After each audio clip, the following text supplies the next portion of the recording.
under the patronage of Jamil bin Mohammed Ali Hamidan, Minister of Labor and Social Development, Bahrain Society for Training and Development of Human Resources, and the International Federation of Coaching. Bahrain branch organized the activities of the final meeting of the International Week of Coaching under the theme of Dimensions of Coaching. In partnership with Zain Bahrain, the Institute of Public Administration, the Small and Medium Bahraini Society, and the Isa Town Charity, and the presence of all experts and specialists in the field of coaching from inside and outside Bahrain. طبعا اليوم احنا فعالياتنا الملتقى الختامي للاسبوع العالمي للكوتشنج بالتعاون مع الاتحاد الدولي للكوتشنج فرع البحرين. طبعا هذه السنه الرابعه اللي تنظمها الجمعيه بالتعاون مع الاتحاد الكوتشنج. في السابق طبعا احنا كنا ننظم الفعاليه فقط تعريف بمفهوم الكوتشنج. اليوم شعارنا طبعا ابعاد الكوتشنج، راح نتطرق للكوتشنج من عده جوانب، من جانب الافراد والمجتمع، من جانب المؤسسات التعليميه، من مؤسسات القطاع الخاص والعام ورواد الأعمال. طبعا الهدف من هذه الفعاليات هي نشر وتعزيز ثقافة الكوتشنج وطرح أفضل الممارسات في الكوتشنج بمملكة البحرين. طبعا احنا في السابق يمكن قبل فترة يمكن أكثر من 5 سنوات احنا كان الجهود فردية. اليوم ولله الحمد توحدت الجهود واستطاعت مجموعة من أعضاء الجمعية المعتمدين في مجال الكوتشنج بوضع البحرين على خارطة العالم في مجال الكوتشنج وفتح أو اعتماد الاتحاد الدولي للكوتشنج فرع له في البحرين. فهذا طبعا يدعو للفخر والاعتزاز. اليوم طبعا البحريني قادر أن يعطي، قادر أن يبدع، وقادر أن يتميز. طبعا كل اللي يحتاجه هو الدعم بكافة السبل. طبعا احنا اليوم في رأيي المتواضع طبعا انه هو نجاح اي مؤسسة مو فقط طبعا بنسبة الارباح، ولكن ما تعطيه تلك المؤسسة للمجتمع ولابناء البلد. طبعا توجه بالشكر للجنة المنظمة على هذه الفعالية ولكل من ساهم في انجاح هذه الفعاليات خلال الاسبوع، ونتوجه يعني باسم الجميع لسعادة الوزير جميل بن محمد علي حميدان على دعمه للتدريب بشكل عام في مملكة البحرين ولجمعية البحرين بشكل خاص. وطبعا نتمنى للجميع يوم سعيد مليء بالمعرفة. Bahrain Training Society give great attention to spreading the culture of coaching among various governmental and private institutions because of the qualitative lead in the development and improvement of the productivity of many institutions, as well as the increase in motivation in regards to employees offering.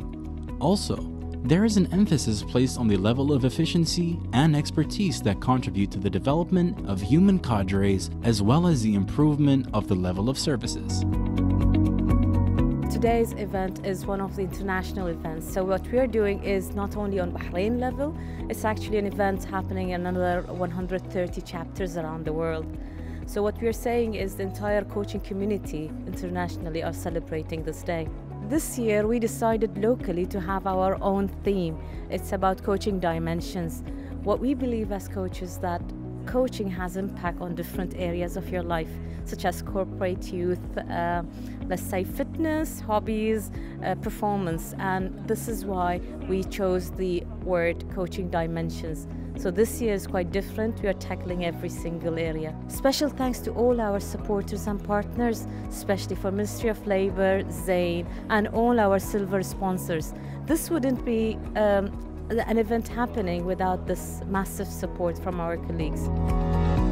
This year's event was organized by a specialized team from the International Federation of Coaching in the Bahrain branch, which included several axes of the best practices in coaching presented by local and foreign experts, and produced results that increase awareness of the importance of coaching in various fields of work. This confirms the great progress made by the Kingdom of Bahrain in introducing the best professional practices that are concerned with a human element as a basis for integrated development. He called on all interested parties to follow up the programs offered during this week and participate in the upcoming events. احنا طبعا الاتحاد الدولي للكوتشنج فرع البحرين في عندنا فعالية تقام على مستوى العالم والاسبوع العالمي للكوتشنج. تقام هذه الفعالية في أكثر من 140 موقع في العالم، والغرض منها إن إتاحة الفرصة تجربة طريقة الكوتشنج في التنمية الذاتية، وأيضا في التغيير الثقافي في المؤسسات وطريقة جديدة للإدارة. مبدأ الكوتشنج يتنامى، ويعني أتكلم عن منطقة الشرق الأوسط، حول العالم طبعا وصل إلى مستويات متقدمة. في منطقة الخليج احنا في حاليا عندنا تقريبا موجود شابتر في كل دولة خليجية، ونتمنى أن يتم اعتماد مبدأ الكوتشنج كأحد طرق التطوير والتدريب، خاصة بما يتعلق بالتغيير الثقافي في المؤسسات.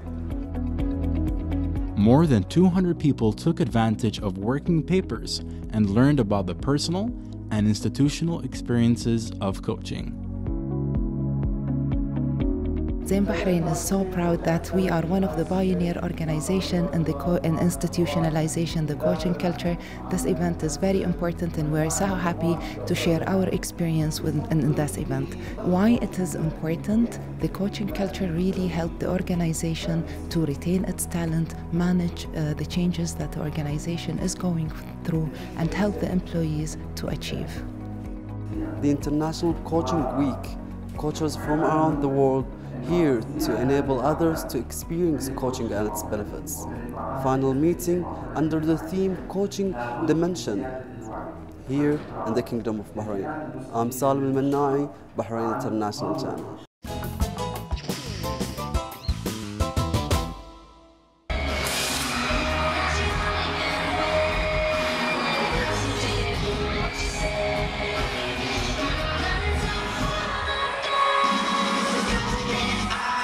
American hip-hop artist Jason Derulo takes center stage of this year's Spring of Culture Festival and rocks Bahrain Bay with heart-thumping music from his best songs like Ride and Solo, Watch Us Say and Trumpets, with very exciting choreographies and an unimaginable amount of contemporary pop hits.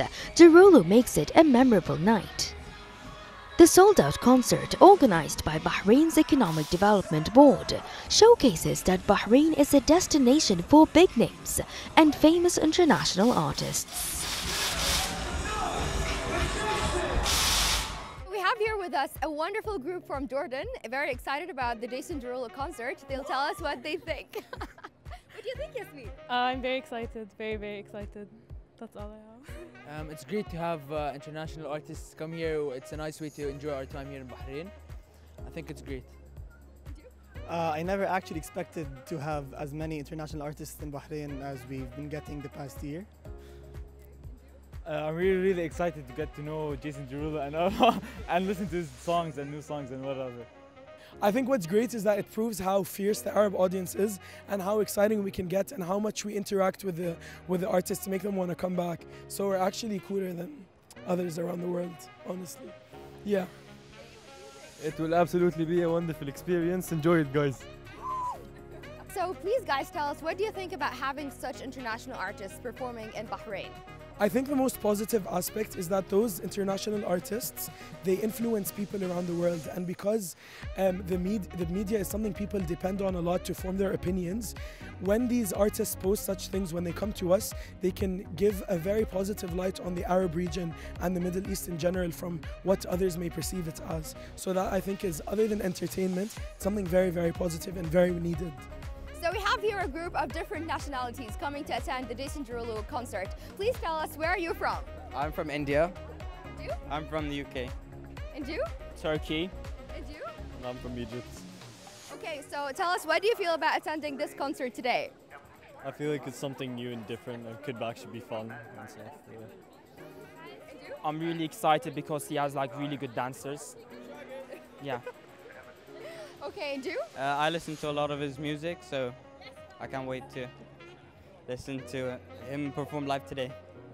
And you? I mean, it's not every day you get these good singers and these famous people coming to Bahrain, so it's going to be a good opportunity, and it's going to be exciting, and it's going to be a lot of fun. So, what do you think about having such international artists performing in Bahrain? What do you think about the idea? I think it's new and it's definitely something interesting in such a small island like Bahrain, and it actually does attract people like tourists and stuff. I think it enhances the culture. It's really nice. Yeah. And you?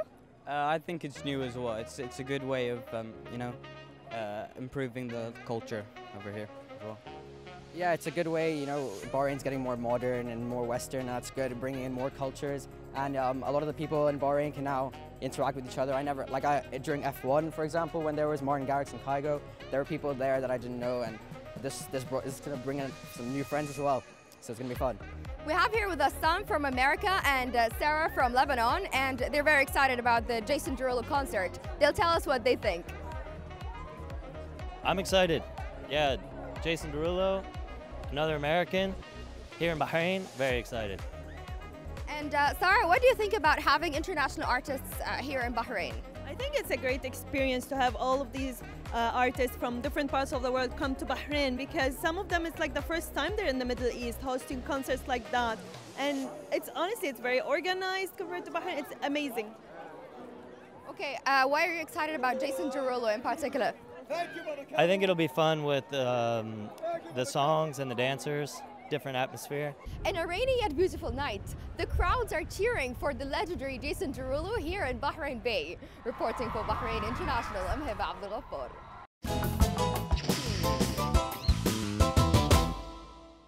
Muslims worldwide are observing Ramadan, the 9th month in the Islamic calendar, as a month of fasting. During Ramadan, it is important to maintain healthy eating habits. Here, WFP Egypt-based nutritionists Dr. Alia Hafez, Michelle Dura, and Ayan Bar have shared with us some tips to help you stay fit, healthy, and active during this blessed month. Never skip suhoor. Just as breakfast is the most important meal of the day, suhoor, the meal eaten before dawn, is equally important for us during Ramadan. The pre-dawn meal helps your body stay hydrated and fueled up on energy and nutrients until your next meal at iftar.